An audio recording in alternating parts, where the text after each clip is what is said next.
Have a seat, everybody. Good afternoon.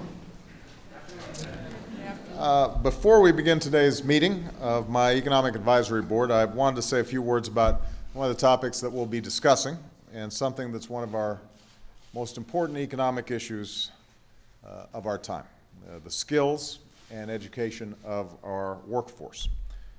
Because every business leader in this room knows that the single most important predictor of America's success in the 21st century is how well our workers can compete with workers all around the world. All of our education institutions, from our preschools to our universities, have a critical role to play here. But one of our most undervalued assets as a nation is our network of community colleges. These colleges don't just serve as a gateway to good jobs for millions of middle-class Americans. Community colleges also serve as a pool of talent from which businesses can draw trained, skilled workers. Unfortunately, because of the burden the recession has placed on state and local budgets, community colleges have been forced to cap enrollments and scrap courses. And even in the best of times, they receive far less funding than four-year colleges and universities. Not only is that not right, I think it's not smart. Not at a time when so many Americans are still looking for work, and not at a time when so many other nations are trying to out-educate us today so they can outcompete us tomorrow. We need to be doing more, not less, to equip our workers with the skills and training they need in the 21st century. It's an economic imperative. And so I've said that by the year 2020, I want to see an additional 5 million community college degrees and certificates in America. And to reach this goal, we're making an unprecedented investment in our community colleges, upgrading them, modernizing them, and challenging these schools to pursue innovative, research-oriented approaches to education. And I've asked Dr. Jill Biden, a community college educator for more than 17 years who's with us here today, to help promote community colleges around the country and lead the first ever White House Summit on community colleges, which will be taking place tomorrow. And I've asked this Economic Advisory Board to reach out to employers across the country and come up with new ways for businesses, community colleges, and other job training providers to work together. The results of their effort is an initiative called Skills for America's Future, which we'll be talking about today. And I want to thank Penny Pritzker and I believe Anna Berger and perhaps some other folks around this table for putting in enormous amounts of time on this initiative. The idea here is simple. We want to make it easier to connect students looking for jobs with businesses looking to hire. We want to help community colleges and employers create programs that match curricula in the classroom with the needs of the boardrooms. We've already seen cases where this can work. Cisco, for example, has been working directly with community colleges to prepare students and workers for jobs ranging from work in broadband to health IT. And all over the country, we know that the most successful community colleges are those that partner with the private sector. So Skills for America's Future would help build on these success stories by connecting more employers, schools, and other job training providers and helping them share knowledge about what practices work best. The goal is to ensure that every state in the country has at least one strong partnership between a growing industry and a community college. And already companies from UTC to Accenture to the Gap have announced their support for this initiative, as well as business leaders like my friend Penny Pritzker and Aspen Institute's Walter Isaacson. I hope other business leaders will follow suit, and I'm also setting up a task force to work directly with the business community on this effort. This is one of those ideas that just makes sense. Investing in the skills and education of our workers and connecting them with potential employers is something that we should all be able to agree upon, whether we're Republicans or Democrats, business leaders or labor leaders. But it can only happen if we maintain our commitment to education. And so let me just make one last point before we start a broader discussion. I realize that we're facing an untenable fiscal situation. There was a $1.3 trillion deficit staring at me when I took office.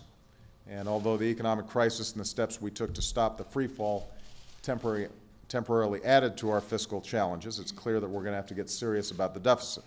And that's why I've proposed a 3-year freeze on non-security discretionary spending, That's why I've launched a bipartisan deficit reduction commission, which will be reporting in a few months. What I won't do is cut back on investments like education that are directly related to our long-term economic performance. Now is not the time to sacrifice our competitive edge in the global economy. And that's why I disagree so strongly with the proposal from some on the other side of the aisle to cut education by 20% in next year's budget. It's a cut that would eliminate 200,000 children from Head Start programs, would reduce financial aid for 8 million college students. It would leave community colleges without the resources they need to meet the goals that we've talked about today. And that just doesn't make sense to me. So I'm happy to have a debate about this issue in the coming months, but one thing I know is that this country will be stronger if all of our children get a world-class education. That means, by the way, not just money, it also means reform, and I'm glad to see Arnie Duncan sitting here today, who's done as much to promote significant reform across the board than just about any education secretary in recent memory. Our businesses will be more successful if they can find skilled, trained workers here in America. Our future will be more secure if anybody who's willing to work hard is able to achieve their dream of getting a college education. And those are priorities that we all share. Those are investments that benefit the entire nation. And that's what we need to focus on right now. What will grow our economy, fuel our businesses, rebuild our middle class, and keep the American dream alive for the 21st century. So I look forward to working with all of you toward that common goal. And now, let's get down to the business of this meeting. I think they're going to remove this big thing here. And I'm going to be able to sit down and we'll have a good conversation. So, all right, somebody going to break this down? And I'll use this time to come around and say hello to everybody. Thank you for all you're doing for community colleges. Thank you. Thank you.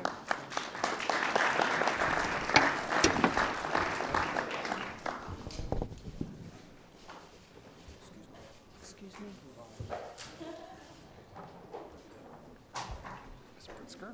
Hello, how are you? It's okay? Excuse me. The last one?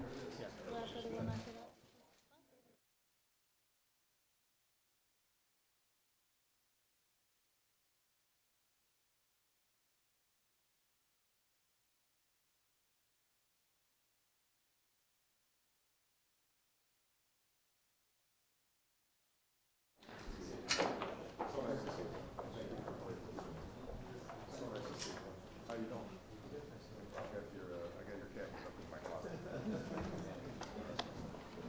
All right. Okay. Thank you, sir. All righty. Well, let's dive in. My understanding is that, and you tell me, Mr. Chairman, but I think that you are going to open up and introduce the subject, and then we're going to hear from Penny and Anna, both of who worked very diligently on the Skills for America's Future. Well, let me say, first of all, we appreciate your presence and welcome your secretaries and advisors here, Secretary Geithner big and cheeses Duncan around here. and Locke. I tell you, we ought to have some impact on something. And we have a feeling that, you know, we've made some contributions in the past. I might even mention regulatory reform, but infrastructure bank, which you've just been talking about, and weatherization, Homestar. We had this nice program of tax review, which we arrived at no conclusion, but rather demonstrated the problems in the tax system. But anyway, today is on, as you know, Skills for America. You've already introduced it. Penny was the driver so far as we were concerned. We approved the program and its specifics an hour or so ago. So Penny, the floor is yours. Thank you. Well, Mr. President, Chairman Volcker, and our friends as members of the PERAB, today the PERAB voted to recommend to you a new workforce development initiative, as you know, called Skills for America's Future. It's a very exciting collaboration of the private sector, labor, the federal government agencies, and the community colleges. And during the past year, the PERAB subcommittee on education and training has talked with scores of employers, educators, labor, and policy leaders to solicit their views on workforce development challenges. We convened a series of meetings with 7 different sectors of our economy: technology, healthcare, financial services, small businesses, energy and utilities, service and retail, as well as manufacturing and construction. And through these meetings, we identified public-private partnerships as one of the most effective ways that we can improve the skills and credentials that American workers and students are receiving. So we also looked at the best practices of 5 companies that are doing an excellent job of improving and developing workers' skills. These companies are Accenture, Gap Inc., McDonald's, Pacific Gas and Electric, and the United Technologies Corporation, all of whom are here today. These 5 companies helped us to develop this program and have signed on to be a part of this brand new initiative. And they're going to invest their skills, their expertise, their people, and dollars to support and create a more high-impact partnership with community colleges. The goals that we've set out for Skills for America's Future are several. First is to create a certification for best-in-class partnerships that develop career pathway and training programs. The second is to recruit additional private sector and labor leaders to build a national network of high-impact partnerships at community colleges. Basically, we want to scale the program. We also want to provide a national voice for the effectiveness of these partnerships, and therefore to convene stakeholders to share best practices. Our 4th objective is to work with the interagency task force to align workforce programs funded by the Department of Labor and the Department of Education with market demands, to help the task force identify and develop stackable credentials in high-demand industries, and to increase the use of technology to improve training. Finally, we want to ensure that every state has at least one high-impact partnership between industry and a community college, and our hope is that every state will have more than one. Mr. President, this entire effort supports your goal for an additional 5 million community college degrees and certificates by 2020. And the initiative, we're very excited, the initiative will be part of what's called the Economic Opportunities Program at the Aspen Institute, led by an executive director and a core team, but the work will be nationwide. And our goal is that Skills for America's Future will launch a national movement to strengthen America's workforce, to optimize job training programs, and ultimately job placement. So we ask you, Mr. President, as you said earlier, to endorse Skills for America's Future, and we just can't begin soon enough. We believe putting the resources into training and development of workers, as you believe, is one of the best investments that we can make in our country. So thank you. Well, thank you, Penny. Anna, you want to chime in, because I know you worked on this, and then I know traditionally sometimes people feel a little constrained in these conversations, but I'm going to make sure that I ask a couple of questions. I just want some top lines on where we think we can have the most impact most quickly on this. But go ahead, Anna. Mr. President, thank you. I would say on behalf of the whole President's Economic Recovery Advisory Board, you really have given all of us an opportunity to come out from different perspectives and strategize around common issues that we all confront. And I think that the training discussions that Penny led brought us all an opportunity to hear from business leaders, education leaders, union leaders, and practitioners, and really get into what were the obstacles about in us being able to prepare the workforce for the future. We heard it from all different perspectives, and we were able to grapple with all of those. And so we heard what it was like for a worker who was struggling to get by, to figure out how to take advantage of opportunities at community colleges and elsewhere, at the same time as supporting their families. And we heard about employers who were struggling with finding the right talent at the right time, and community colleges having a hard time trying to understand how to get ahead of the economy and not just doing what they did before. And so these sessions gave us all an opportunity to learn from each other and understand that we have a long way to go. but that if we do it together, that we can really get someplace much further. And as our economy changes, and as people are struggling to hold on to their jobs and think about their future, we have these incredible opportunities. So from healthcare reform, as we move from a sick care to a well care program, we have the opportunity to create better jobs for home care workers to be in the community and retrain critical care workers to take care of people to keep them well as opposed to when they're getting really sick. We have the opportunities for the work that we've done through Homestar and really thinking about how we can use the training centers that the laborers and others have across this country to bring people out of the community and retrofit our communities, at the same time move them through the economy and give them greater skills so they can be building engineers and take on greater responsibilities as well. And we heard from manufacturers about all the possibilities that we have in terms of turning our economy around and being a manufacturing base again if we have the workers who have the skills that we need. And we saw collaboration in a way that I had not seen it before. And we think that this opportunity, this initiative, gives us a way of being able to have a real public-private partnership where workers and employers can be at the table, where we can actually bring our resources together and think about how we get from where we are today to the 21st century as quickly as possible. So I was honored to be able to be part of this, and I think that this initiative that we all voted on today, that we hope that we can all embrace, can make a difference for working people today and in the future. Well, I'm very encouraged, and I fully endorse it. I'm looking forward to being behind it 100%. I am interested,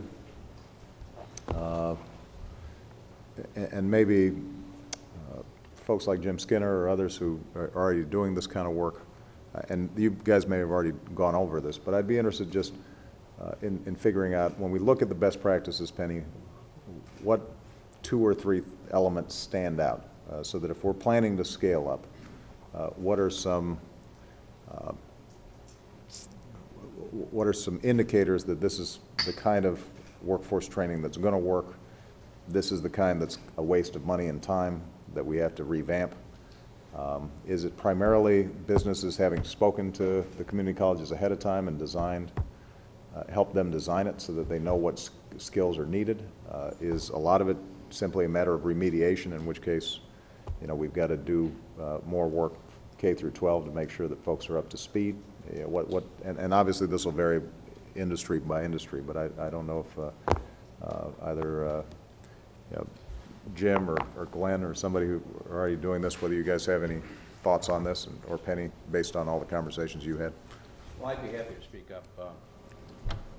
The selfish viewpoint of McDonald's, of course, around talent management, leadership development, because we're a growing company, is making sure we have the skill sets in our workforce that are capable of delivering on our strategies. Now, that has an enormous impact on America, because if you look at the work that we're doing, which is centrally focused on English under the arches, it's not about our people being able to speak English. It's about them being able to communicate more effectively, be more competitive in the workforce, and be associated with community colleges so that they can further their education.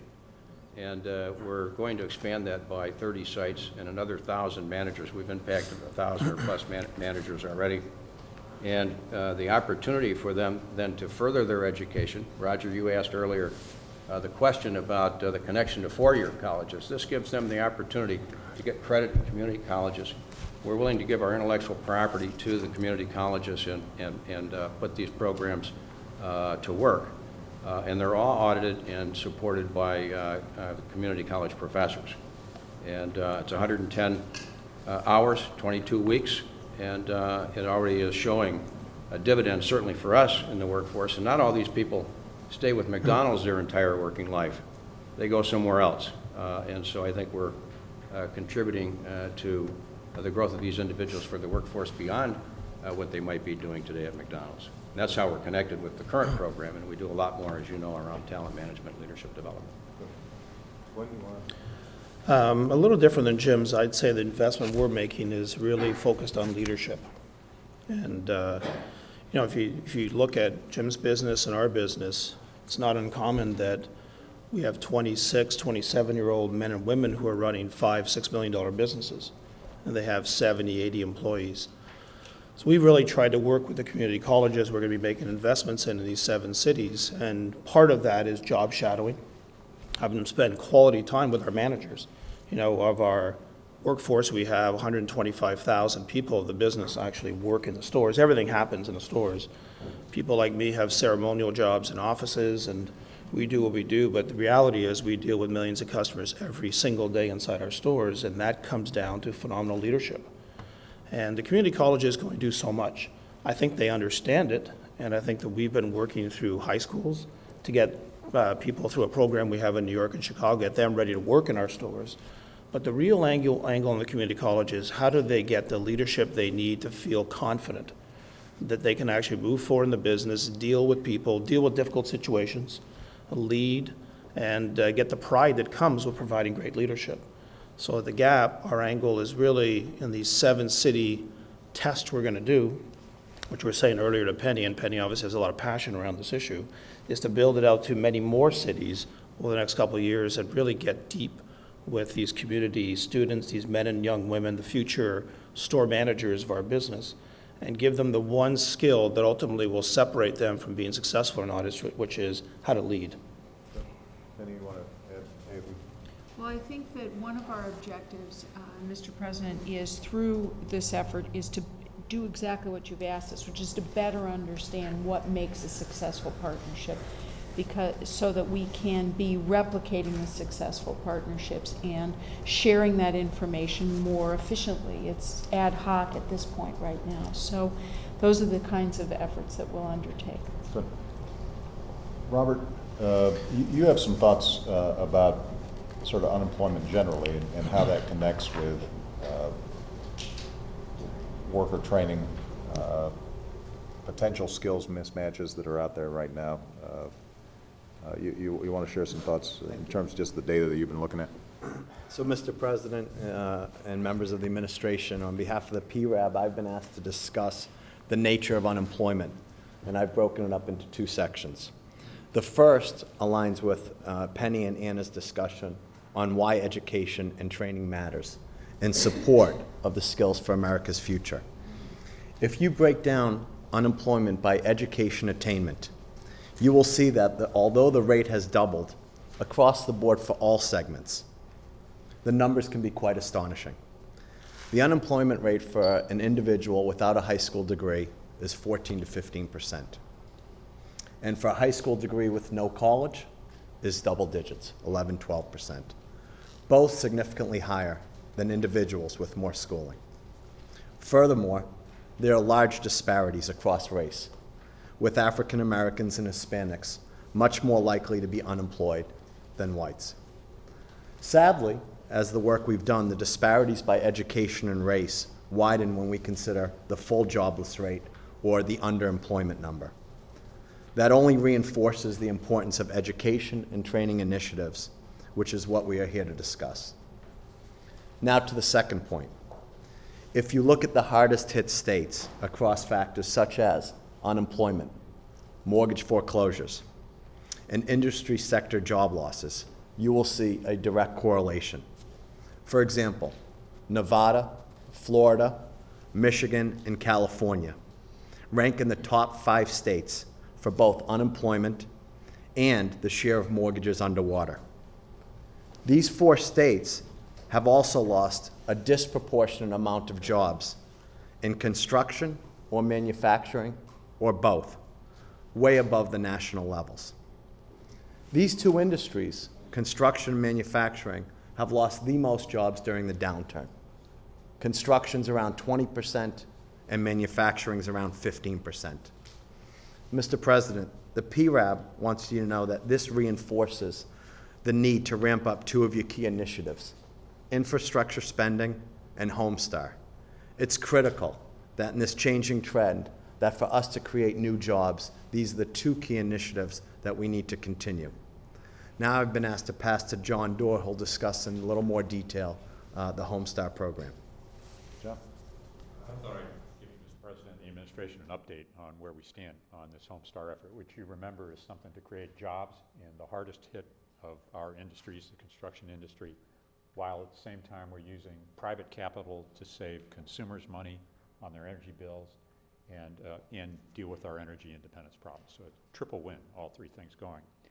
And it's after your endorsement, Mr. President, attracted quite a range of support from the Chamber of Commerce, the National Association of Manufacturers, folks also that you might call environmental groups, 3,000 small and medium businesses from every state, and major labor and business organizations. It's passed the House. This is really one of those bipartisan bills, and it must pass the Senate. I believe the votes are there in the Senate. They're looking for, I guess they call it the right vehicle to put that bill together, but I think it's of relevance today because one of the two tracks involves training workers to upgrade their skills and to create a new industry in America, which would be a professional home retrofit industry. And it's just not very often you get the chance with a small federal program to kickstart what I estimate is a $30 to $40 billion new American industry whose jobs are never going to be outsourced. So I know your administration is working very hard to push this forward. That's our status, and perhaps it could be part of an oil spill bill or some other action before the Congress adjourns. I've been sold on this for a long time. When we announced our desire to move aggressively for this, we went over to Home Depot. What was striking was not only the enthusiasm, obviously, of a big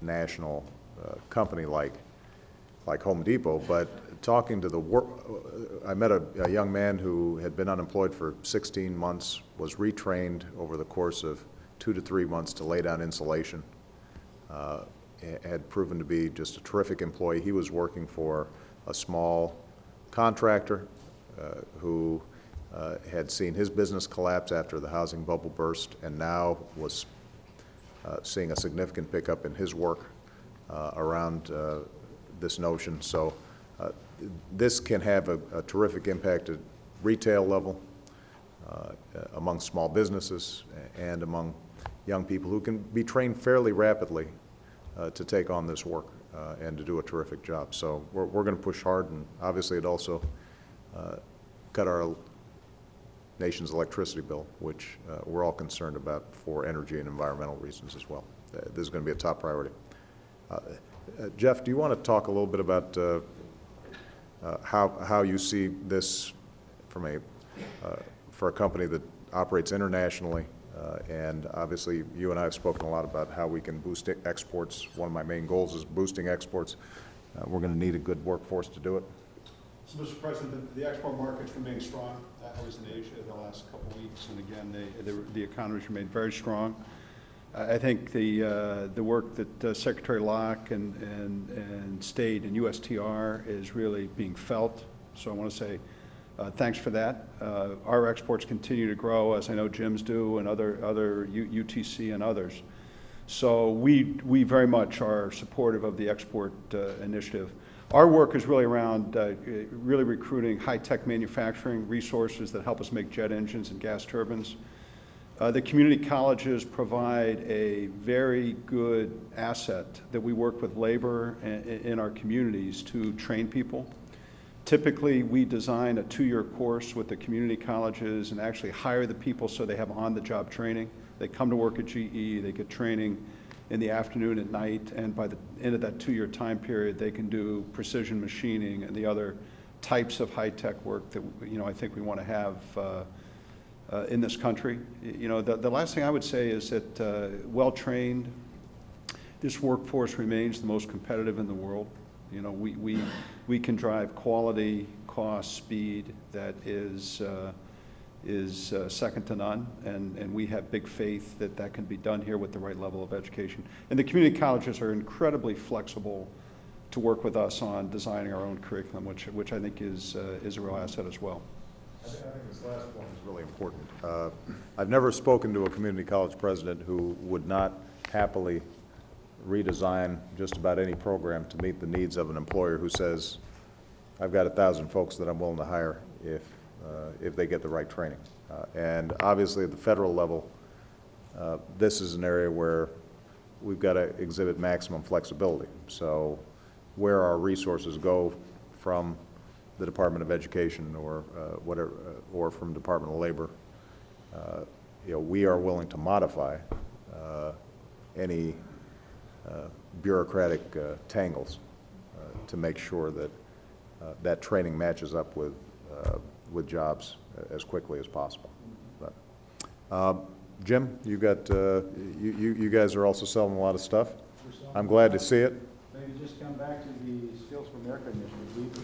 We work very closely with Penny and as they're working on the program, but Caterpillar's leverage the community colleges around the country. We, in fact, with our dealers, have a partnership with about 12 of them and a great curriculum to develop skilled service mechanics to do field service work. And these skills are transferable to other industries, but we've developed this program specifically with the community colleges and just a terrific working rapport with them. And it's been going on for several years. Now we have 4 new plants being built in the United States, and every one of those cities has community colleges partnering with us on the training that we need for the people coming into those facilities. So I couldn't be more positive about this program. Our business has gotten a little better, so let me give you just some quick feedback on that. I told you early in the year I thought our exports this year would be up about 65%. I've raised that estimate a bit. It's maybe going to be considerably better than that. We're seeing a very sharp V recovery in most of the developing market theater of the world economy, to where global mining, global oil and gas industries are back at all-time record levels. We have hired, and mostly driven by exports, about 4,000 people directly in the U.S. already this year, and they'll be adding to that over the next few months as our schedules are continuing to ramp up. And our suppliers have probably added on the order of 4 times that number. And most of those are small and mid-sized companies. So when the GEs and Caterpillars of the world win in the global market, all employers participate in that, and our communities. So it's getting a little better. Having said that, I'm going to come back to this unemployment thing too, and I'm sort of the transitional speaker for the group. We have a very serious cyclical unemployment level that's very concerning, and a lot of people who've been unemployed for an extended period of time. I want to come back to infrastructure. I know it sounds self-serving since we work with that industry, but we've got in the skilled trades and building construction in general, because of this very sharp downturn in housing, the unemployment rates are over 20%. So there are a lot of skilled people ready to go to work that don't have an opportunity. There's clearly a lack of demand in this area. And I think we have a deficit in terms of investment in this country in the infrastructure we need to help us compete in the world market in the future.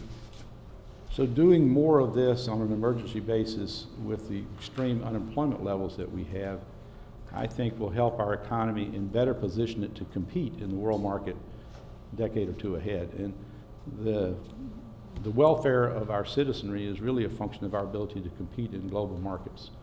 And we need to be really consciously thinking about that now. We need a different kind of recovery this time.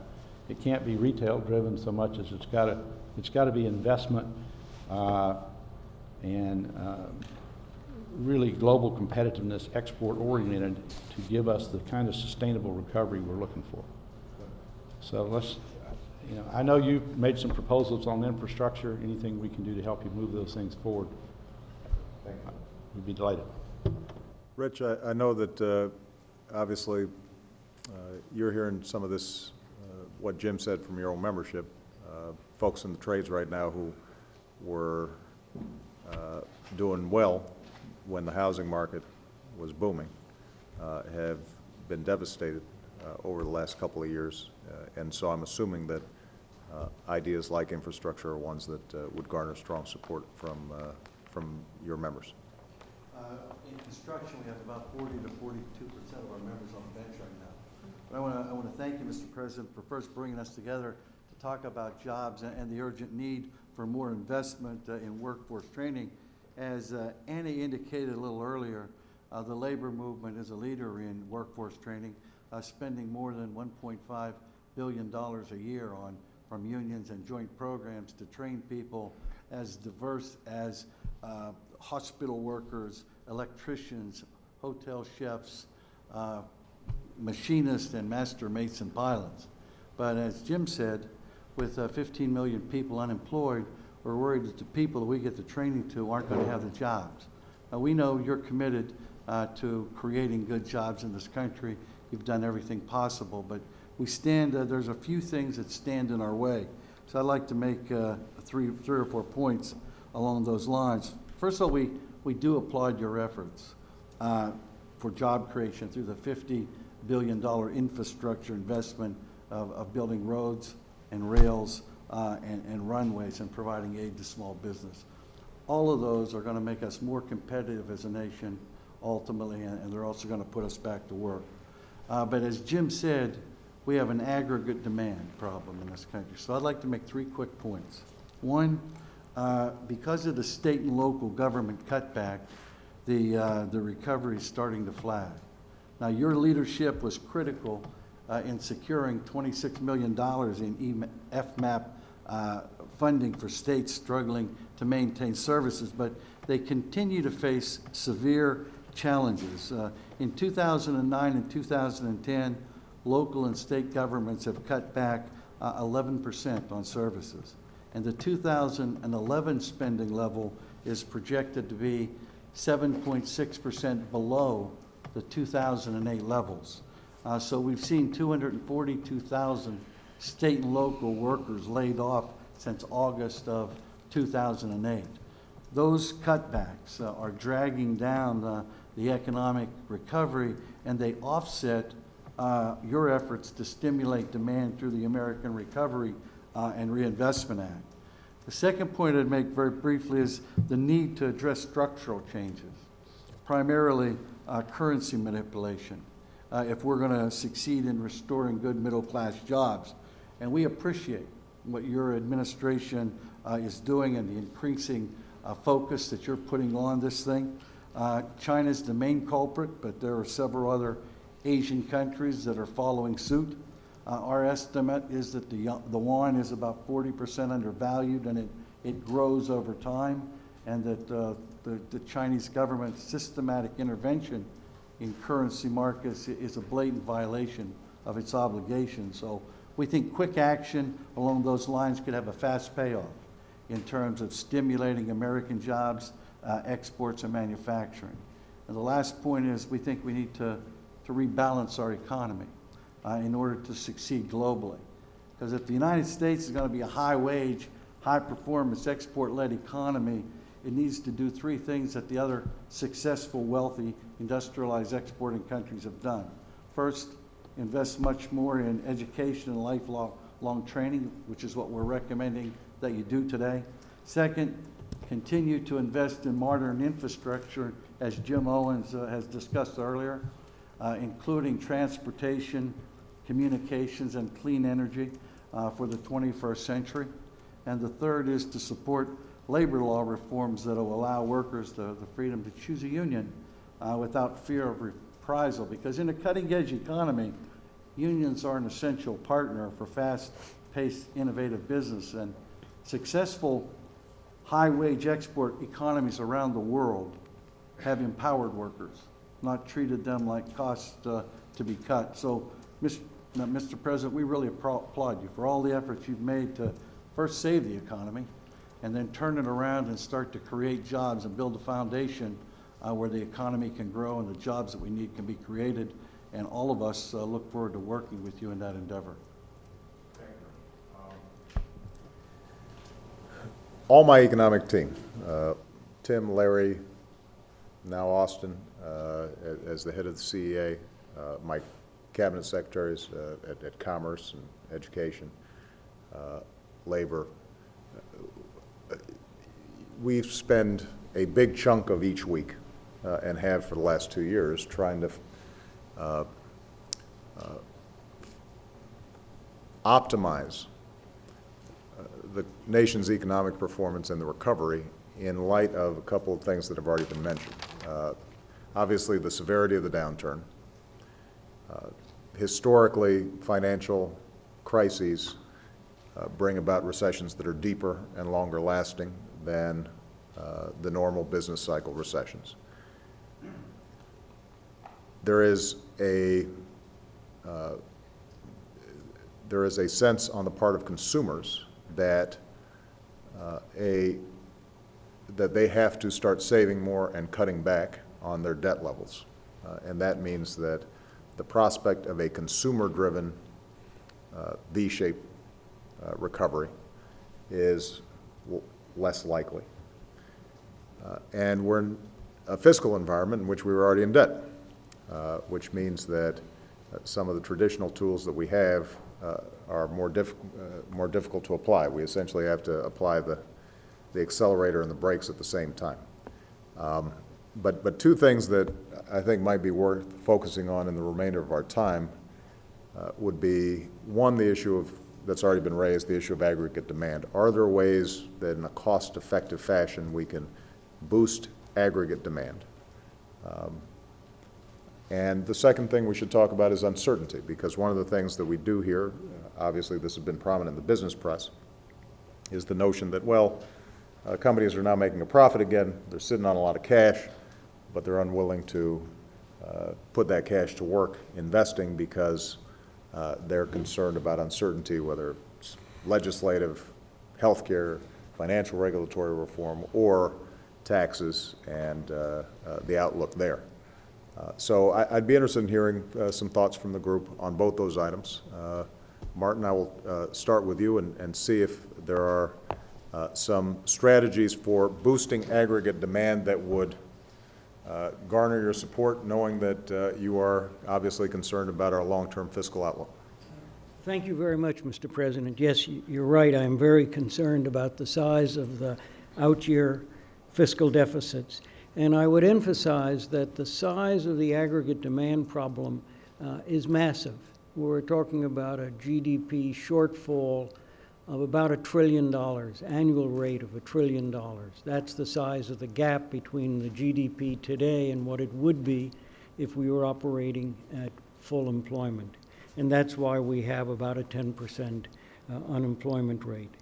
So what can be done? Well, I think one thing, I have thoughts about three things. First, fixing the housing markets, the residential housing markets. With the end of the first-time homebuyer credit, I think we're beginning to see house prices coming down again. I think that's likely to accumulate more falls in house prices. That'll cut consumer spending, and it makes it harder for people to move from where they are to where the jobs are. The administration's policies, as you know, have focused on helping people who are having a hard time meeting their monthly payments, on mortgage modifications that cut the monthly payments, but they don't deal with the major problem of individuals who are underwater in their mortgages, who owe more on their mortgages than the house is worth. And that's about 30% of all of the people who have mortgages. They owe more, and the average ratio of their debt to the value of their home is about 130%. So it's not surprising that we're seeing increasing volumes of foreclosures and defaults, and that can only get worse if house prices fall. So I think an expanded, aggressive strategy to deal with principal modification is really necessary. The second thing is helping businesses get loans so they can expand their hiring and expand their businesses, helping small businesses in particular. And the key there, as I see it, is that local banks are cutting back on their willingness to lend because of their expected losses on commercial real estate. Congress recently passed your plan to use $30 billion of TARP money to inject capital. It remains to be seen how much the small banks are going to be willing to take up some of those funds, but I think more can be done. In particular, what I think could be done is to allow the small banks that sell impaired loans to the public-private investment partnership or to others to amortize the resulting losses of capital over several years, say 5 years, so that if they sell off an impaired loan, that cuts their capital, instead of being forced to cut back on their lending, they would have a period of time over which to do it. And the third thing deals with the tax rates. As you know, I think that the current tax rates should be continued for 2 years for everybody, but with no legislative commitment after that. I think the 2-year extension would help to keep demand alive at a time when the economy is weak, and the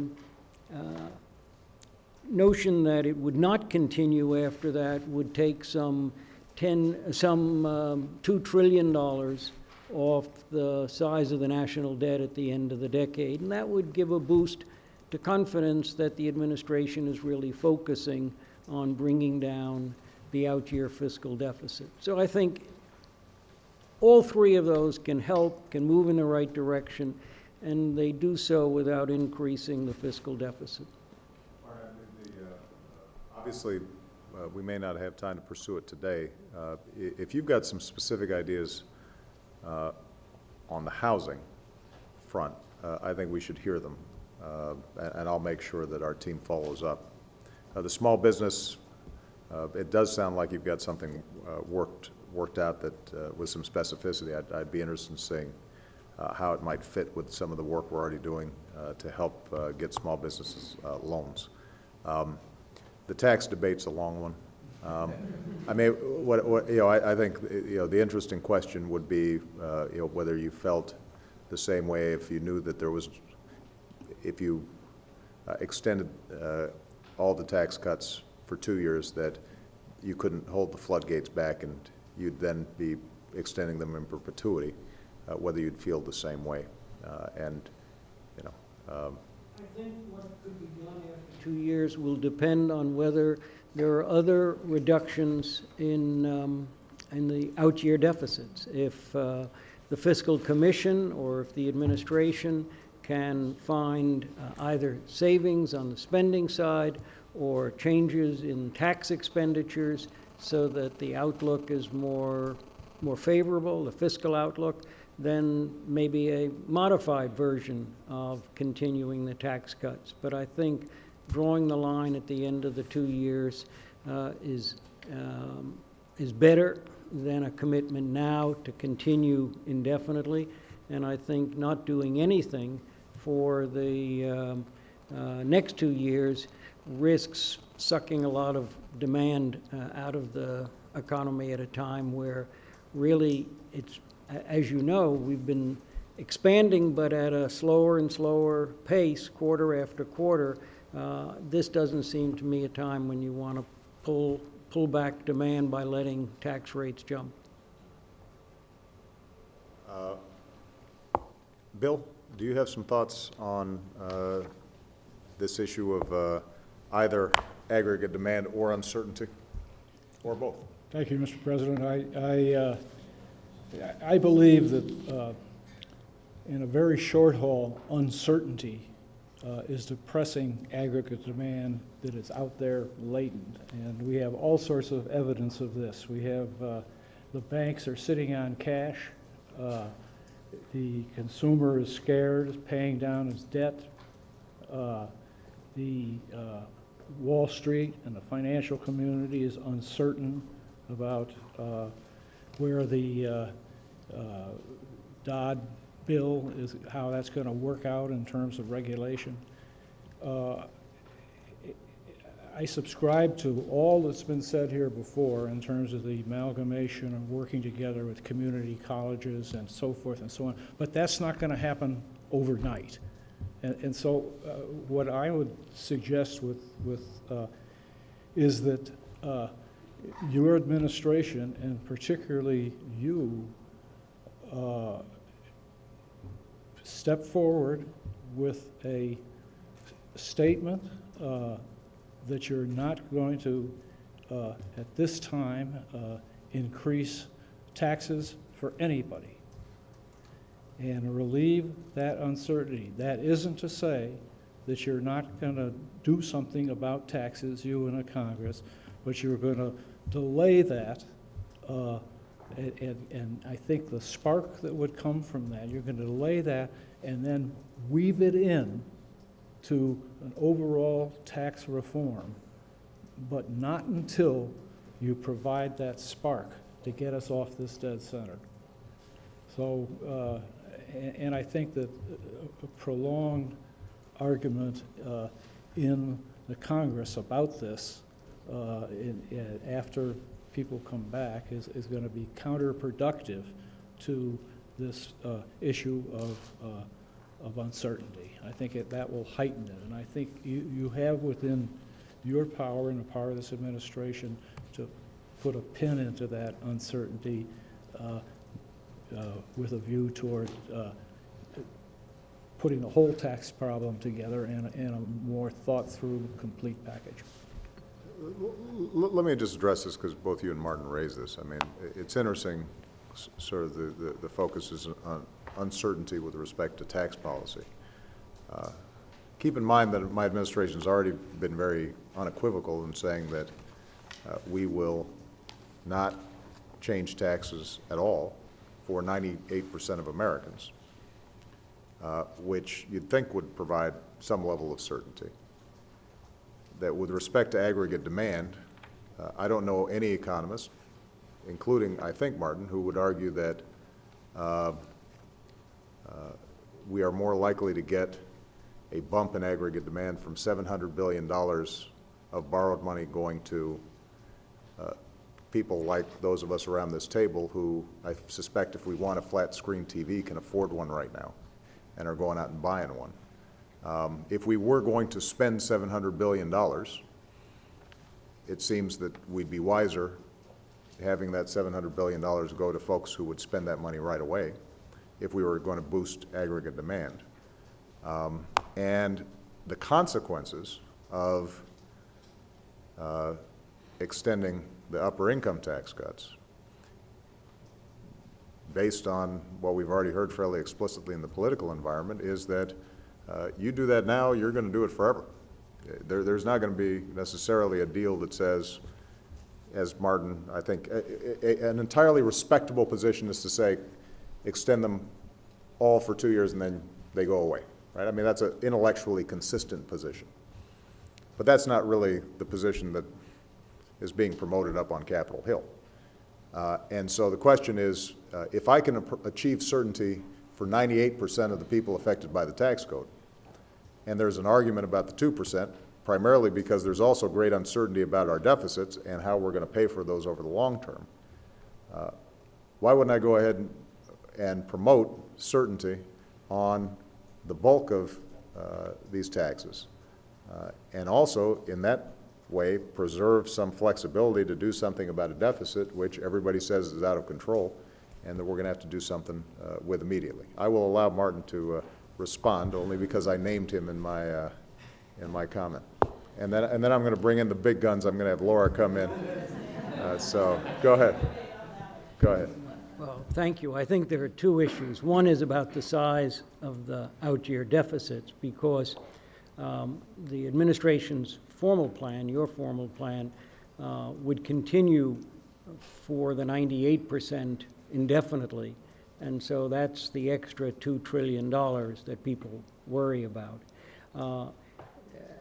But I think the impact of the tax increase for the high income, who represent about, as you say, 2% of the taxpayers, but about 50% of the tax dollars, the impact is one of attitude, confidence. As we've talked during the PERAB discussion earlier, before you joined us, there's this concern about the business community's attitude about the administration. And it's not just the business community, it's high-income individuals, entrepreneurs, and others. And so the increase in the tax on those individuals is a signal that the administration, that they're going to have to pay higher taxes, and it may be even more going forward. But so it's more than just the mechanical whether they can afford another flat screen TV, but how they think about their business life and economic life going forward. I understand your point, and we can't belabor this. I just think it's a very interesting discussion, because essentially what the argument comes down to is that the psychology of those of us, and I'm in this category, those of us who are wealthy and make a lot of decisions that determine whether investments are made or not, that our psychology is sufficiently important that even if we don't need a tax cut, we should give them a tax cut, we should give us a tax cut, in order to induce us to play ball, because otherwise we're going to take the ball and go home. And I understand the argument, and it may be true, but I think that you might understand how folks who have, as you pointed out, seen their home go underwater by $100,000, or have lost their jobs, or having trouble making ends meet, and they're thinking, boy, I could use tax relief right now. They might feel like they're being held hostage here. And that they also know that down the road we're going to have to make decisions about spending cuts to offset whatever tax breaks or expenditures we put out there. And that they, in the weaker position, are going to be ones who are really hurt. So this is something that we're going to have to wrestle with as a society, particularly given, Martin, that the group that you're talking about that you said psychologically might need a tax cut are the folks who disproportionately have been benefiting over the last 2 or 3 decades from all the growth in productivity, so that they have a larger share, we have a larger share of income and wealth than we have at any time since, what, the 1920s? You probably know the statistics better than I do. So, Laura, do you want to, let me actually get some economic help here. Well, I didn't come prepared to talk to the tax issue. I will say a couple of things, having listened to the discussion. One is I'm struck by the fact that a lot of the companies we talk about having lots of cash where it sits, if you read the report, say, of the Business Council, Business Roundtable, National Association of Manufacturers, if you listen to the CEOs of big companies sitting here, this tax issue doesn't come up. So I don't really believe, and I don't think there's evidence that we can point to document that the uncertainty about what's going to happen to the tax rate of the top 2% of Americans who share the share of income now that they had in 1928, that is really what's holding the economy back. I just don't, I'm not convinced, and I don't hear from the business community in general that that's the issue. If they're going to talk about taxes, the business community that I know with the large amounts of cash that could employ large numbers of people are more likely to talk about corporate tax reform. They're more likely to talk about repatriation. They're more likely to talk about deferral. They're not talking about their particular income tax bracket. So I just am not convinced. And finally, I didn't come prepared to say this, but I would say I just go with the CBO here. If you take the money and spend it on something that is more demand generating. Bring the revenue in from the top 2% and use it to fund a national infrastructure bank. Use it to fund a tax cut to basically a temporary tax cut on payrolls. Use it to fund state and local governments on Arnie's education initiative. The money can be used in a more demand-generating way if that's what we need to do. So I'm not convinced that uncertainty about the tax rate really has to do with our problem. It is primarily an aggregate demand problem. You've articulated it completely. Your team knows it, and you know it. The size of the problem is very large. Marty mentioned that as well. And we have limited tools because we're in a fiscal hole at the beginning. I think that's why, and I would point here, if there's any debate about whether there is uncertainty about aggregate demand, let's just point to the Federal Reserve and listen to their discussions. Their discussions indicate that they are very uncertain about the state of aggregate demand, and that they are beefing up their toolbox of things they can do if things falter more than they expect. So there is a huge amount of uncertainty about the course, the strength of demand. It's weak, and we don't know how fast it's going to recover. That's the reality. So what can you do on the fiscal side? I think what you have been doing and what we have been talking about are the things we really have to focus on. You have to focus on things where you can spend a limited amount of funds, perhaps by taking in the revenue from the top 2%, but you can spend some funds on projects like infrastructure that both create demand now because they hire people to do the projects now. That's what Jim has been talking about from the beginning, the importance of infrastructure as a way to hire people now. But brilliantly, such projects also create supply for the future. They also make us more competitive for the future. And furthermore, if you fund a lot of these projects through public-private partnerships, they will be paid for. They don't add to the long-run deficit. And also, there's this wonderful thing of leverage. You know, the CEA report on the stimulus package in July there was a very good last section there saying about 300 to 400 billion of the stimulus package, or actually I think it was 100 to 200 billion, had leverage with the private sector of 3 to 4 times. That's the kind of project where a little government money on an infrastructure project can bring in a lot of money. A little money on alternative energy can bring in a lot of money. A little money on R&D. So I would urge you to think about leverage where a dollar of fiscal spending, and this is spending money primarily, or targeted tax relief can leverage a lot of private money. And of course, what we're talking about, how we started the program today, is exactly that. We're talking about partnership where the government isn't putting in many resources at all, it's putting in some, but you mobilize the private sector. So that's, aggregate demand is the issue. We have limited fiscal tools, but I think if we focus on infrastructure, you focus on education, you focus on R&D, alternative energy, places where the private sector really wants to be with you, you'll get a lot of leverage and you'll get some jobs. I'm going to let, I'd like to hear Paul chime in, and then Mark, maybe you can address another source of uncertainty that's at least been expressed, and that's regulatory uncertainty, and then I think we can wrap up. So. I'm going to demonstrate that the chairman of this committee faces an unruly membership, has their own mind. But I want to assure you that my psychology will not be affected by returning to the tax rate, which you expect that are in existing law.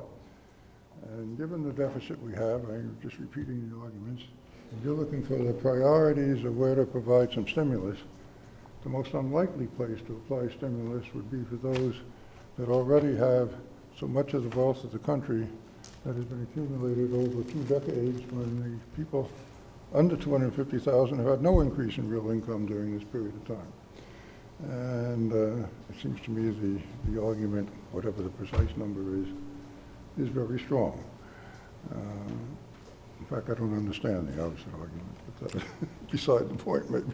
All right. Mark? I have a couple quick comments on what's been said before, non-regulation. What Penny drove in this process for me will ultimately lead to a crisp answer to the question you were asking about what works. If you're able to analyze this broadly across the country, then you can figure out what's working, what's not, and what's getting the best return. And when we talk about uncertainty, Marty's comment, which in many ways I agree with on housing is so driving profoundly the problems in the country. One of his comments was, look, I think we should aggressively deal with principal modification, that whole discussion. Well, if you want, the other side of that is if you really want to increase uncertainty, go deal with principal modification, okay?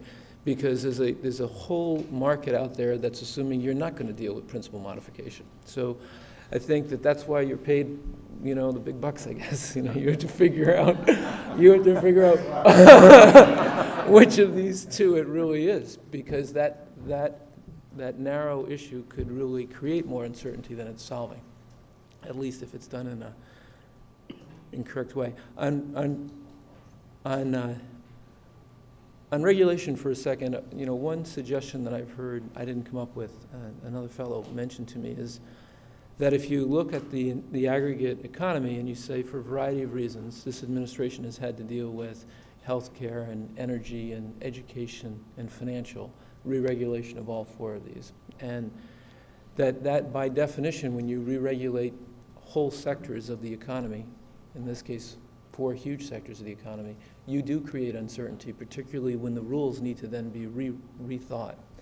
That could you possibly think about this in the context of a pay-go, where for every incremental regulation you're putting in place, you're looking at the last few decades of regulation that are already in place and you're taking something off the table. A practical example of that today, I think, is Secretary Geithner must be dealing with the whole issue of mortgages and how you regulate mortgages on a go-forward basis. And there are multiple constituencies within that, including we decided for a variety of reasons not to consolidate regulatory bodies in the United States. And several of them have their mandate for how they want mortgages to be regulated. Well, is that a good idea? You're going to ultimately have at least 2, possibly 3 major forms of mortgage opportunity or mortgage forms or mortgage regulation in the U.S. And it seems that if you couldn't get rid of, because for whatever reason politically it wasn't the right thing to do, these multiple agencies, if the objective is to provide clarity to the consumer and to the financial institutions of how a mortgage is done, then maybe you come up with one mortgage, one way to approach that as opposed to 3 separate ones, which is probably where it's going today. So whether the concept of pay-go could completely apply or not, if you were to provide a clarity to the administration that it's not just added regulation, there's something else that has to come off the table, I think that would go a long way to, or at least part way, to dealing with some of Bill and Marty's comments. Well, I want to pick up on this because I think, Mark, you did a masterful summary of some of the challenges we faced. The reforms that we saw, let's just take the financial sector. I think most of us would agree that the rules that had been in place weren't working. If they had been working, then we wouldn't have found ourselves in the mess that we were in. By definition, if you are reworking the rules for a financial sector that had grown to 30% of our economy, then that's going to be disruptive, and that's challenging. I think you are absolutely right that having taken a series of steps that were necessary, it's important now that there is a period of healing and consolidation and implementation that is less disruptive. And I also think that part of that process involves going through what's already on the books to see, are there areas that have outlived their usefulness, that no longer serve a function, particularly if you've got a new set of rules in place that are going more directly to current economic arrangements. And so OIRA, the agency that's charged with looking through rules, I mean, part of what we've been in discussions with them about is how do we take old rules off the books, not just add new rules on. And that's something that we want to move forward very aggressively on. In fact, when the Business Roundtable came to us with a list of things that they felt were adding uncertainty, I mean, I will tell you, some of the things they had on the list, which were equal pay for equal work laws, our attitude was, feel certain that I think women should be paid as much as men. And, if you should just take that to the bank, that's something that I think is the right thing to do. There were other areas where they had some legitimate concerns that you had contradictory regulations that were working at odds with each other, and really at this point didn't make sense. And what we're trying to do is go through very systematically to see where we can eliminate unnecessary red tape, unnecessary bureaucracy, regulations that have outlived their usefulness. And what we're also trying to do is make sure that in the implementation of the new rules that have been put in place, that there's a collaborative process so that people have input and can get some confidence that these aren't just being put together willy-nilly. I will tell you that there are some examples, the one you just raised, for example, if we've got too many forums that are regulating mortgages, where we fought pretty hard to try to streamline it. It was tough. There are a whole host of jurisdictional and political issues that come up, and we'll continue to try to work on that front. But I think your general point that you can't just add new laws without taking away some that don't make sense is important. I also want to pick up on the point Laura made about taxes. We'll have to have a longer conversation about why we think businesses choose to invest or don't invest, where the sources of uncertainty are. I've said publicly, and Tim and I and Larry and Austin and others have talked extensively, both in private and publicly. We would be very interested in finding ways to lower the corporate tax rate so that companies that are operating overseas can do so effectively and aren't put at a competitive disadvantage. We'd like to do so and figure out a way to do it that's revenue neutral. Because, as you pointed out, just as some of Martin's prescriptions might in some cases add uncertainty, and so we end up having contradictory imperatives. The same's true on tax policy.